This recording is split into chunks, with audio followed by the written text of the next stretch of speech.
Welcome in, everybody, to this Kansas City Chiefs post-game live stream presented by Bleacher Report. I'm your host, Michael Darcy, and I'm joined by my co-host, Joey Segura. And over the course of the next 25 to 30 minutes, we are going to talk about the Kansas City Chiefs' epic collapse to the Buffalo Bills. The Chiefs fall in this game by a final score of 20-17 at Arrowhead Stadium. The Buffalo Bills once again beat the Chiefs in the regular season. And coming into this game, this was a must-win game. You were coming off of a really disappointing loss against the Green Bay Packers, and you were at home against a team that was struggling. The Buffalo Bills have a coaching controversy right now. You can look that up for yourself. But a lot was going on in Buffalo going into this game, and you needed to go into this Week 14 matchup and correct some things. And the Chiefs did not do that. The wide receivers yet again shoot this team in the foot. Toney got called for being offsides.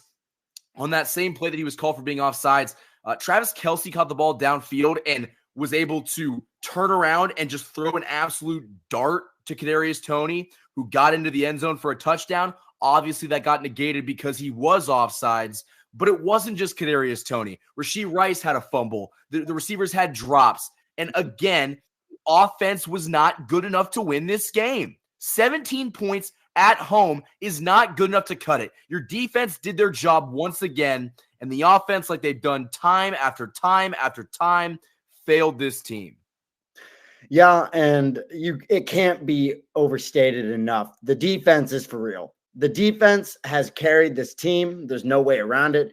And that's not Pat's fault. That's not Kelsey's fault. That's not Andy's fault. That's the receiving corps' fault for the most part. And it's a very, very frustrating loss.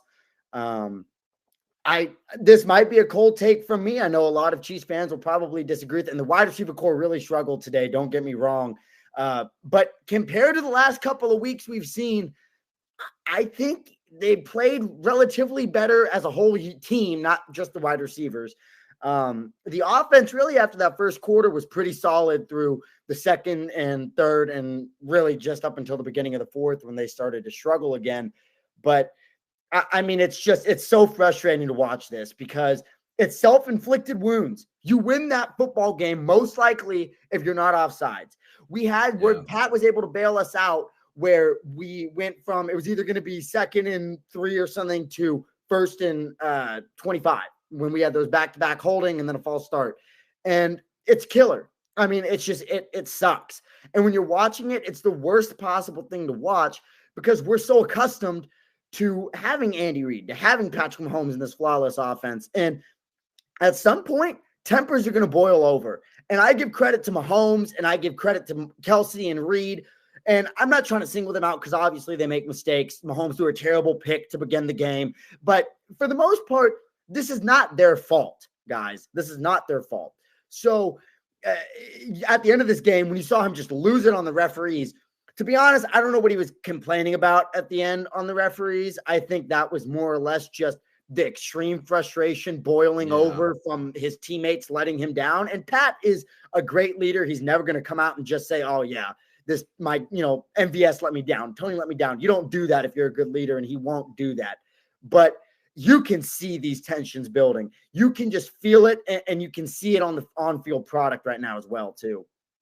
Yeah, I mean, that explosion at the end, at the beginning, I kind of thought that it was maybe Pat screaming at Matt Nagy. And I'm glad it wasn't because, man, the media would not stop talking about that if that was the case. But no, you said it 100%. He can't lose it on his teammates who have failed him time after time. And so he has to take that frustration that's been building up for literally the better part of the last 13 weeks of this season.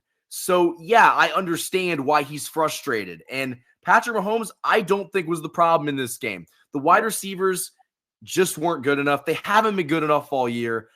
Again, we had this revelation, I guess, a couple weeks ago that the Chiefs are what they are offensively. This is what they are. The Chiefs are not going to, magically turn into an amazing offensive unit that is pushing the ball down the field and capitalizing on opportunities left and right.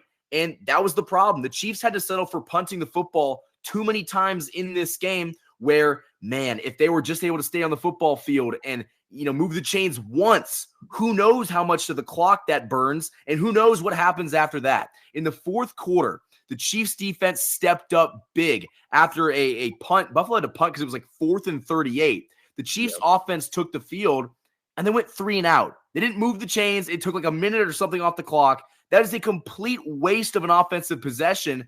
And then you expect your defense to go back out there and stop that Buffalo Bills offense that literally was off the field for 5 minutes. That is just unrealistic. And so, yeah, I'm pissed off because the Chiefs offense just has to do the bare minimum. Score 24 points and you win this football game. I can't believe I'm begging for an offense with Patrick Mahomes, Andy Reid, and Travis Kelce to score 24 points a game. That is unbelievable. I never thought that we were going to have to get to this point, but when you have wide receivers like Kadarius Toney, and when you have wide receivers like MVS and Sky Moore, who's a trash can with hands, it's obvious that you're not going to be productive. The Chiefs offense has not been productive all season, and those guys are a main reason why. I mean, I don't want to just boil over and blame everything on the wide receivers, but Tony Romo said it best on the broadcast. Once again, the Chiefs wide receivers let the team down. That Kadarius Toney offsides, that's inexcusable. That is literally the difference between you being 9-4 and 8-5. And who knows? Now the chance you have at getting that 1 seed, kiss it goodbye. You're not getting the number 1 seed anymore, and it's all thanks to Kadarius Toney, whose foot was about 2 inches over the line.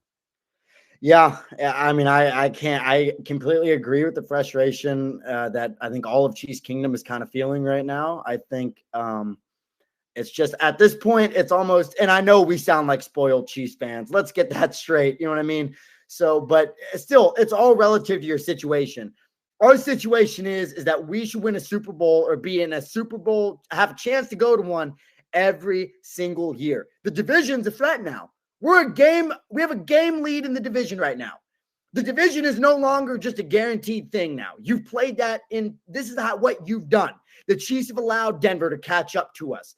So all of a sudden the pressure's on because you have Denver chasing you, who Denver's hot right now. And I can tell you, if we face Denver in the playoffs, that terrifies me.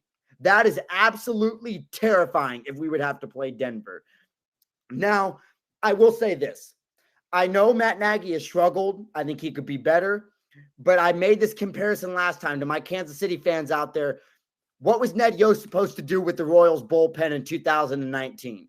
Like, he should be better. Don't get me wrong. I'm not trying to defend everything Nagy does.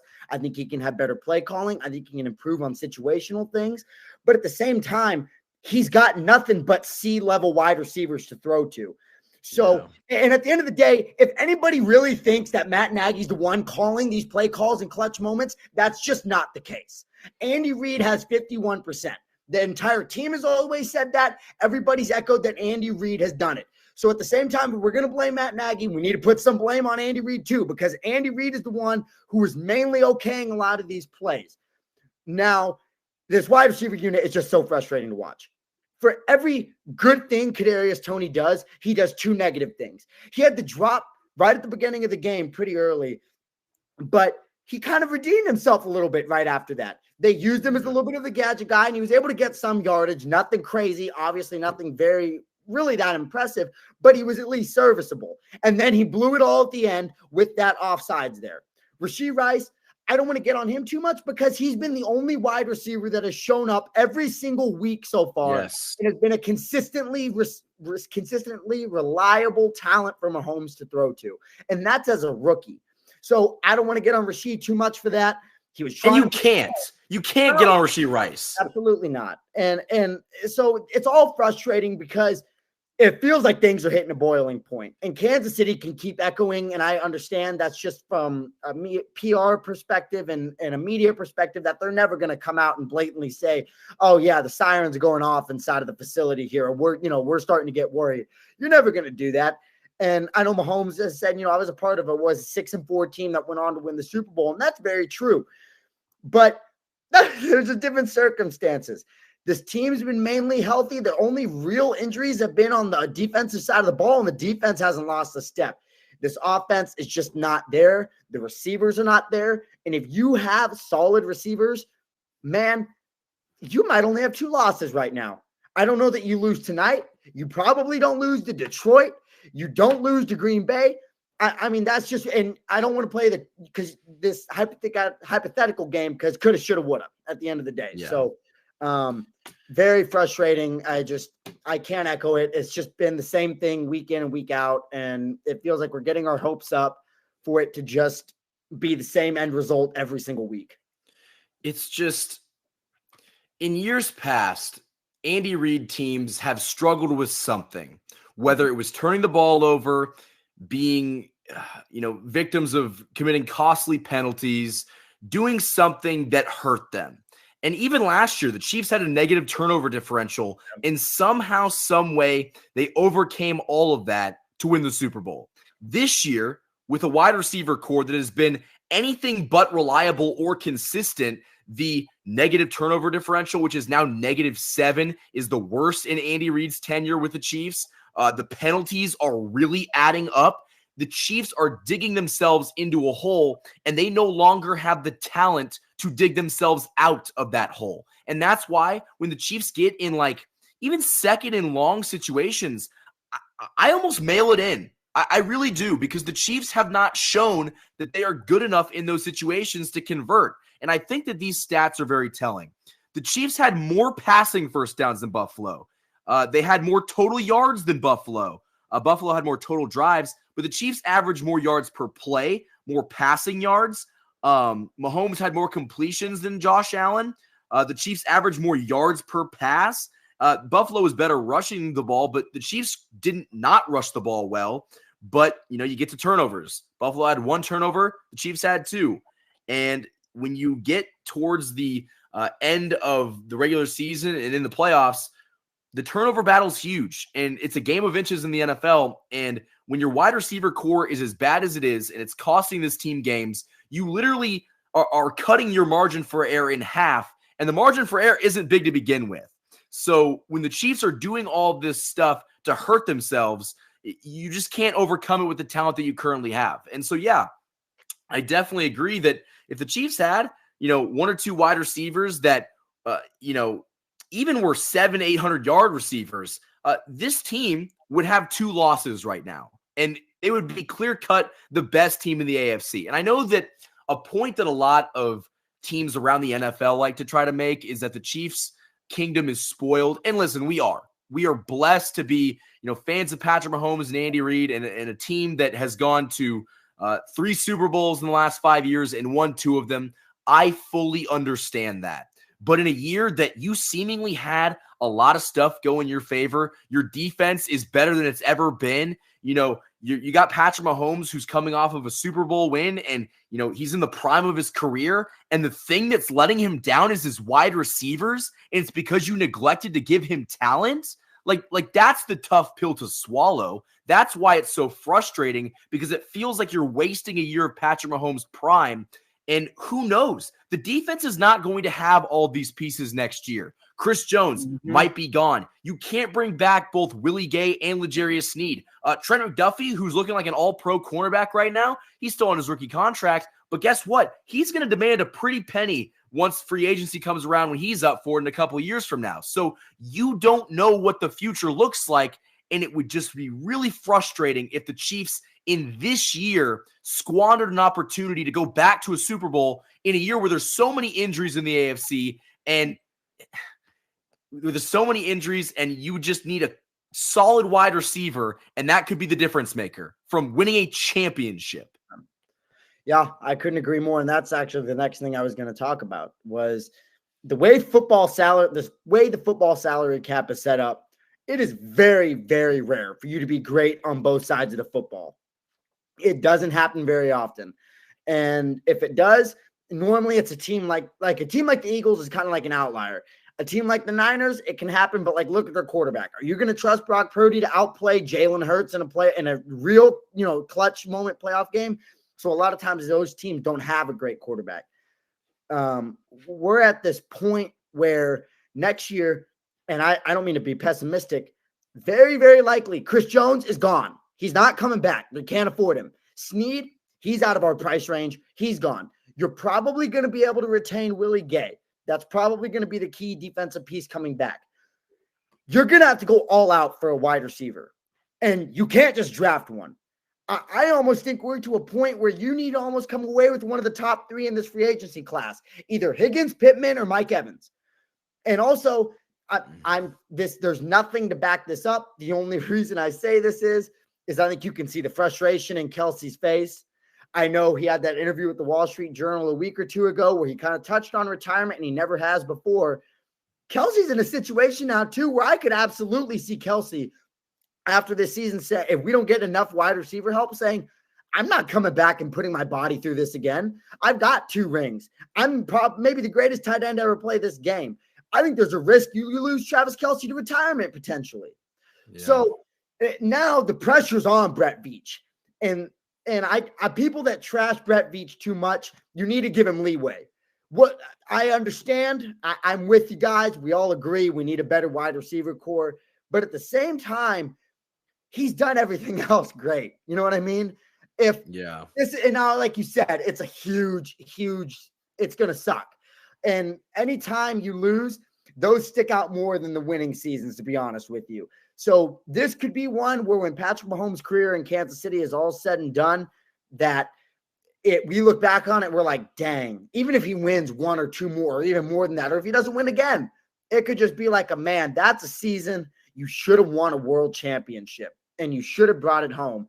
So, you got to go out. You got to address the wide receiver position now to focus more on this game. I just think the frustration's boiling over. You saw Chris Jones losing it on Joe Cullen and Cullen throwing the tablet down. They were just arguing, and that's what happens in football. Mahomes to that. I've never seen him react like that. No. Ever. I haven't seen him react like that to anybody. I've never seen him that upset. And like I said, I really don't think it's because he was mad at the referee. I think he was just pissed off about the way that game went.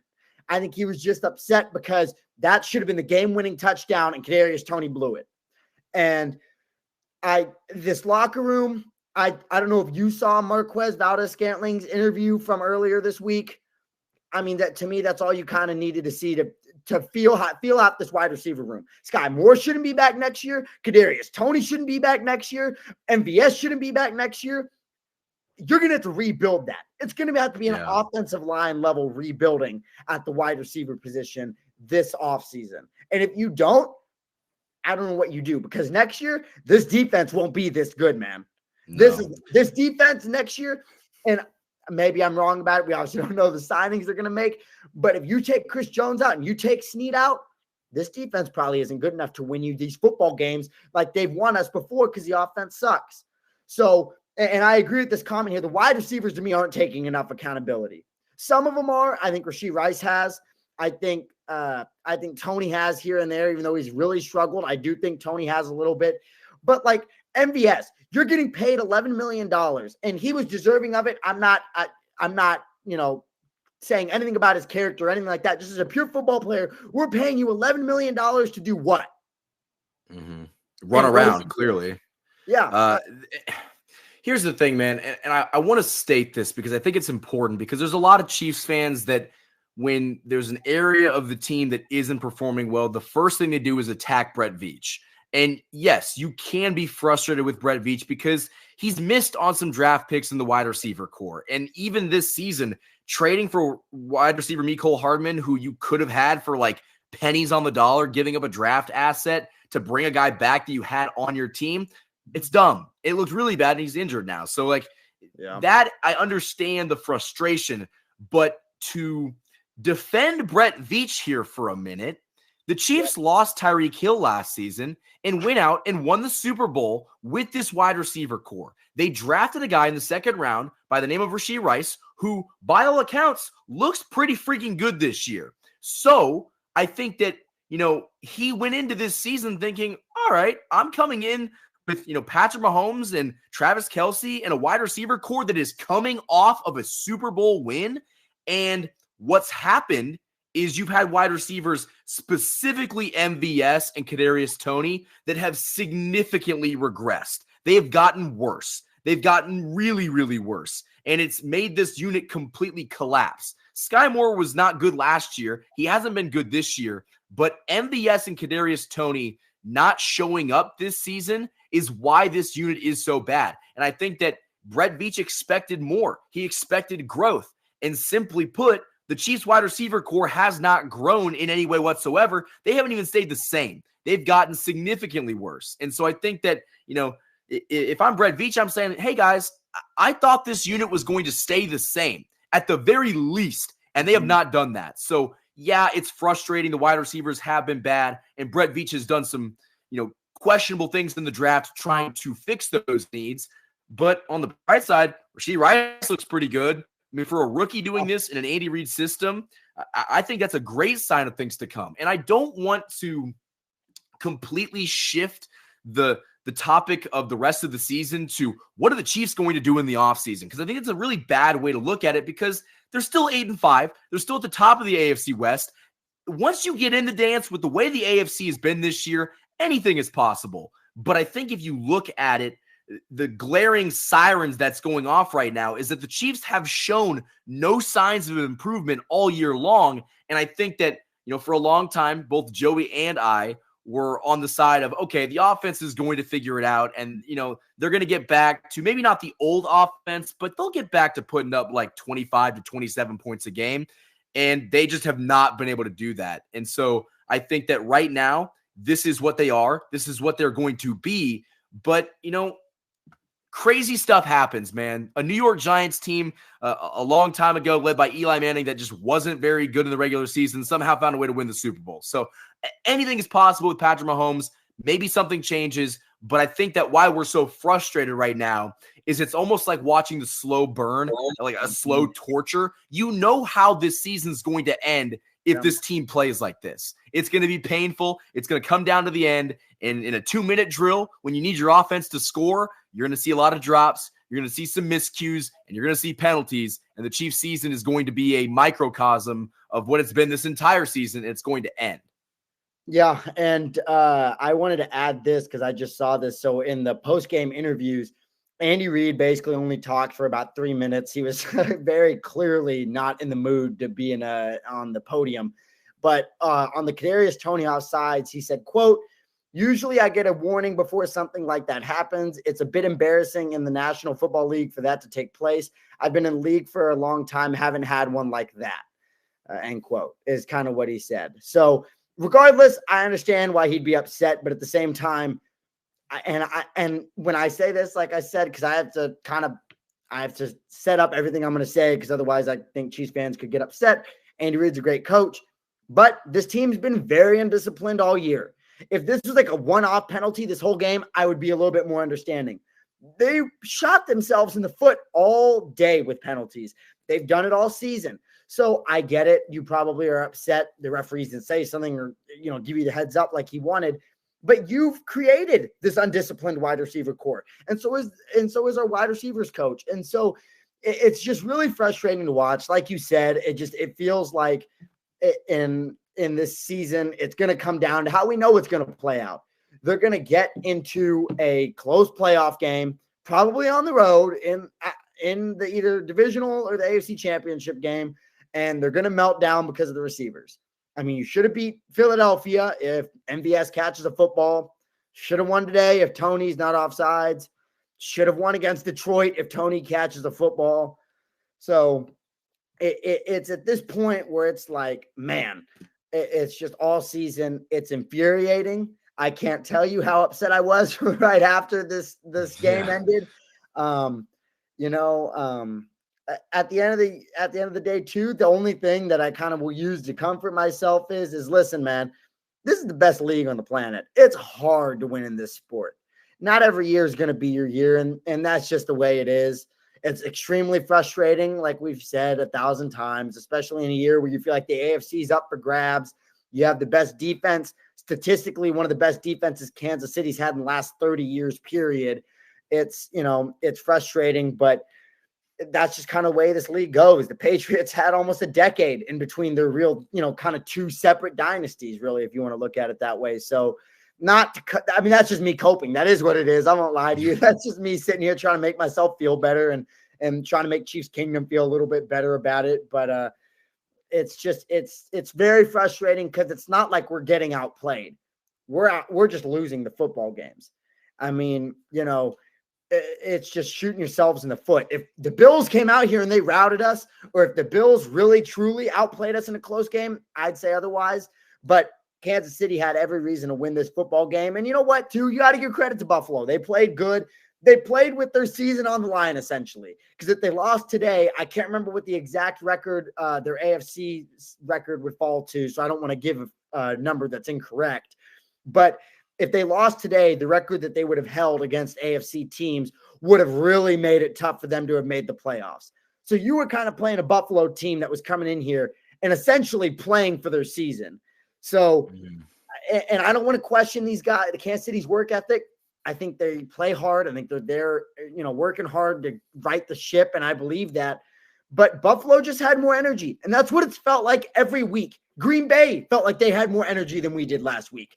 Philly felt like they had more energy. And that's another thing, too, is I don't know what's changed in that regard. Maybe it's Bieniemy being gone. I know he was a good motivator, but that's what's the most frustrating thing to me, too, as well. Yeah. It's the same thing week after week, man. And nothing has changed. I don't think anything is going to change. And while I wish I could sit up here and tell you guys that it's going to get better, I don't think it's going to get better. And like I said, the undisciplined factor of Andy Reid's coaching, this isn't a new thing, but the Chiefs have always found a way around it. It's just there's too many obstacles in this team's way right now. And I think that maybe why I'm so upset about the wide receivers is it just feels like they hurt this team way more than they help it. Like even when they're not, they're either running the wrong routes or dropping passes or they're lining up offsides, and those plays decide football games. And that's just that's the tough pill to swallow, because you should have won this game. You should be 9-4. Yeah. You still should be in the AFC race for the number 1 seed. But with this loss, you more than likely aren't going to get that. And, the writing's been on the wall for a long time.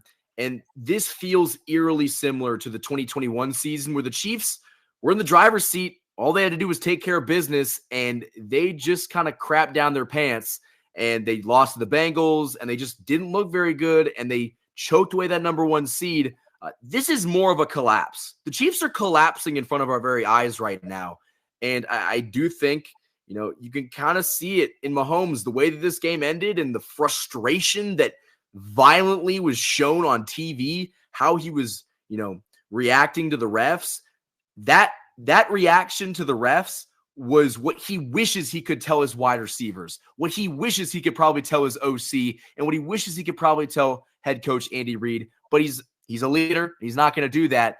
But that was the frustration of a guy that is nearing his breaking point. And I think that at the end of the day, what do you want him to do? Throw the ball and go catch it himself? He probably would be better at it than most of the guys on this roster, but he just can't do that. So until we see major improvement consistently, this is what the Chiefs offense is, and this is what it will be for the rest of the season. And if that's the case, we're looking at a wild card round exit, maybe a divisional round exit, but we're going to have to wait and see. So, Joey, do you have anything else to add before we end this live stream? Nothing much. I think the only thing I'd want to end on is when we're having discussions, Chiefs fans, about this game, this wasn't the referees that cost us this game. This was us, and that's something that sucks. I know it hurts. I know Mahomes was really, really upset about the referees at the end, but it was the correct call. They got the calls correct. And so, this was on us. We lost this football game. It's extremely frustrating to watch. Hopefully there's still a chance something can change, but with only 4 games left in your season, this feels like it is what it is. And we just got to roll and try to improve and get better off of it.